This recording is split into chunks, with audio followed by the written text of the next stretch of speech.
against season 3 spoiler review தான். So அந்த இந்த ஸ்பாய்லர் ரிவ்யூ படத்தில் வர நிறைய சீக்வன்ஸை ஸ்பாயில் பண்ண போகிறோம்.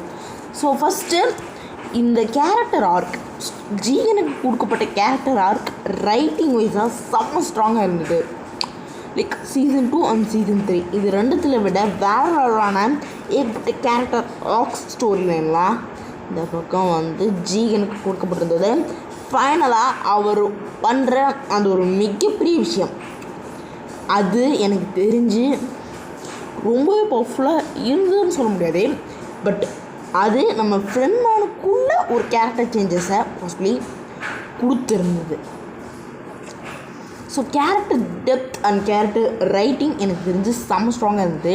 அண்ட் இந்த சீசனில் போன சீசனில் இருந்த அளவுக்கு எமோஷ்னல் கனெக்ட்டுமே அவ்வளோ அமேசிங்காக இருந்தது. லைக் ஒரு அம்மாவே தன்னோட பையனை கூட்டுற அந்த சீக்வன்ஸ்லாம் லைக் அவ்வளோ ஜஸ்டிஃபைடாக அமைச்சிருக்காங்க. அதுதான் இந்த சீரீஸோட ஒரு மிகப்பெரிய ப்ளஸ் பாயிண்ட். ஒவ்வொரு டெத்துக்கும் ஒவ்வொரு பேக்ரவுண்ட் ஸ்டோரியை கொடுத்து அது மூலியமாக இந்த பக்கம் பேக்ரவுண்ட் ஸ்டோரி மூலியமாக அந்த கேரக்டர்ஸ்க்கு ஒரு டெப்த்தை கொடுக்குற மாதிரி தான் சூப்பராகவே அமைச்சிருந்தாங்க. இந்த சீரீஸில் பெருசாக வில்லன்கள்னு யாரும் இல்லை, அவங்களுக்குள்ளே நடக்கிற ஒரு சிவில் வாருங்கிற மாதிரி அதுக்கு நடுவில் ஒரு ஆங்கர் பாயிண்ட்டாக அதை தடுக்க ட்ரை பண்ணுற ஒரு கேரக்டராக தான் நம்ம ஜீகனே இருக்கார். ஸோ ஆல்மோஸ்ட் 4, 5, 6 இந்த 3 எபிசோடில் தான் ஜீகனுக்கான மிகப்பெரிய கேரக்டர் இம்பார்ட்டன்ஸே கொடுக்கப்படுது. ஆனால் அது வரைக்கும் அந்த 3 எபிசோடில் ஜீகனை சுற்றி இருக்கக்கூடிய மற்ற கேரக்டர்ஸை டெவலப் பண்ணுறாங்க. ஸோ அது ஓரளவுக்கு நல்லா இருந்தது, டீசெண்டாக ஓகே டச். ஸோ அது மட்டும் இல்லாமல் ஸ்டோரி டெப்த்து, எமோஷனல் கனெக்ஷனு எல்லாத்தையுமே பர்ஃபெக்டாக பண்ணியிருந்தாலும் அந்த எண்டிங் அப்படிங்கிறது கொஞ்சம் அப்ரப்டாக தான் முடிச்சிருந்தாங்க. இப்போ யோசிச்சு பார்க்கும்போது அது ஒரு ஓப்பன் எண்டட்.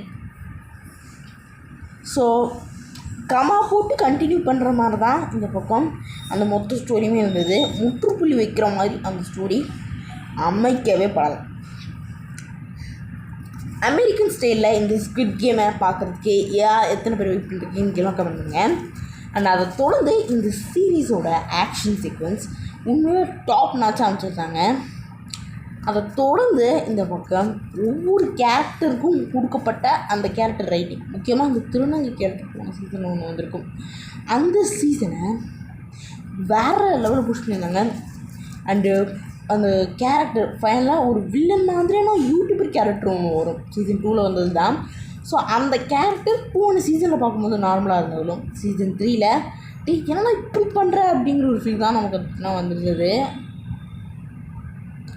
லைக் க்ரீன்னஸ் எந்த அளவுக்கு ஒரு மனுஷங்களை கரெக்ட் பண்ணும் அப்படிங்கிறதுக்கு இந்த சீரீஸ் ஒரு மிகப்பெரிய example. Character depth and character writing, action sequence, பிரம்மாண்டமான ஸ்கேல்னு எல்லாமே பர்ஃபெக்டாக அமைக்கப்பட்டிருக்கு. போஸ்ட் கிரெடிட் சீனுமே நல்லா தான் கொடுத்துருக்காங்க. ஸோ கமா போட்டு கண்டினியூ பண்ணுற மாதிரி தான் இருக்குது. பட் இது just end of for squid game இல்லை, just end of for Gihun story of squid game. அதனால் மட்டும்தான் இது கொஞ்சம் இருக்கேன். ஸோ ஸ்குவிட் கேம் எனக்கு தெரிஞ்சு முடிய போகிறது இல்லை, இதுதான் தொடக்க புள்ளி. இதுக்கப்புறம் நடக்கக்கூடிய ஏகப்பட்ட வித்தியாசமான ஸ்டோரிஸை பாசிபிளி அவங்க சொல்கிறதுக்கான வாய்ப்புகள் இருக்கும். அமெரிக்கன் ஸ்டைலில் செம்ம அமேசிங்காக அந்த ஸ்டோரியை கொடுக்கலாம். பட் ஜீகன் இல்லாததே ஒரு மிகப்பெரிய வருத்தமாக இருந்தாலும்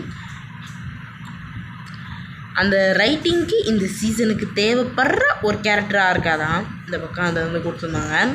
ஸோ ஓவராலாக ஒரு டீசெண்டான இல்லை ரொம்பவே சூப்பரான ஒரு சீரீஸ். ஸோ எனக்கு இந்த சீரீஸோட ரேட்டிங் 10/9.5 புரிஞ்சிருக்கும்னு நினைக்கிறேன். செம்ம அமேசிங்கான ஒரு சீரீஸ்.